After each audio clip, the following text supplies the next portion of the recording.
Why will the Labour Party never deal with the issue of anti-Semitism?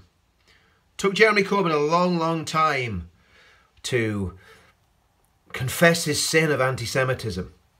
It took the delightful, fluttering eyelashes of Holly Willoughby and Philip Schofield to persuade Jeremy Corbyn that he was mistaken in not apologising for the anti-Semitism within his own party. But why is there anti-Semitism within the Labour Party?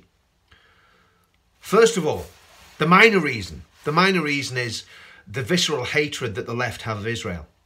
And whatever way you dress it up, anybody that knows the history of Israel knows the connection between the Jewish people and the land of Israel going back over 3,000 years, possibly 4,000 years. Anybody who knows that history will know that the Jewish people and the land of Israel are completely inseparable, especially after the Holocaust and what happened in Western Europe in the 1930s and the 1940s. But the Labour Party and the far left have forgotten this, and they see the Israelis and the Jewish people living in Israel as colonial occupiers and oppressors of a downtrodden group of people, i.e. the Palestinians. That's what the Labour Party think about Israel, and that in itself, hatred of Israel, is in itself anti-Semitism. And anybody that really knows the history of Israel, knows the history of the Jewish people, knows that that is the truth. So that's the first reason. But the second reason that the Labour Party is inherently anti-Semitic is even more cynical and sinister than the first. And it's because of who the Labour Party see as their main constituency in the next 10, 15 or 20 years. And of course, what they are doing when they are ramping up the anti-Semitism, they are playing the sectarian card. Because Islam at its heart is anti-Semitic. I haven't got time in this video to go through the scriptures, but you can find scripture after scripture in the Quran. You can find statement after statement by Muhammad where the Jewish people are condemned, where they are treated and spoken about like second-class citizens, where oppression of them and even murder of them is described as a good thing. They're described as swine, as monkeys by Muhammad and by the Quran and by the traditions of Islam. And for 1400 years, the Jewish people living in Muslim lands have been oppressed. They have been in dhimmi status.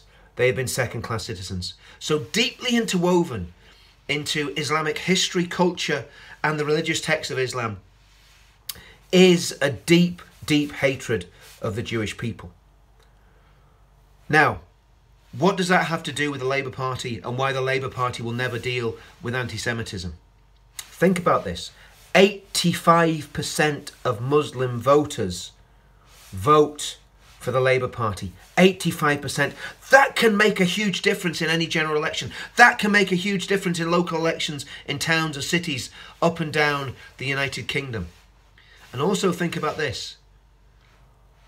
The Muslim population of the UK is growing 10 times faster than the indigenous population. So there is a very, very cynical reason why Jeremy considers Hamas and Hezbollah to be his friends. Why the Labour Party is continually attacking Israel. Why prominent members of the Labour Party are continually making anti-Israel and anti-Jewish statements. The Labour Party stands to win a great deal by continuing on the course of anti-Semitism, and it stands to lose a great deal by standing against anti-Semitism. So the Labour Party is anti-Semitic to its core. It is anti-Israel, which is by default, whatever anybody says to you, being anti-Israel by default is being anti-Semitic.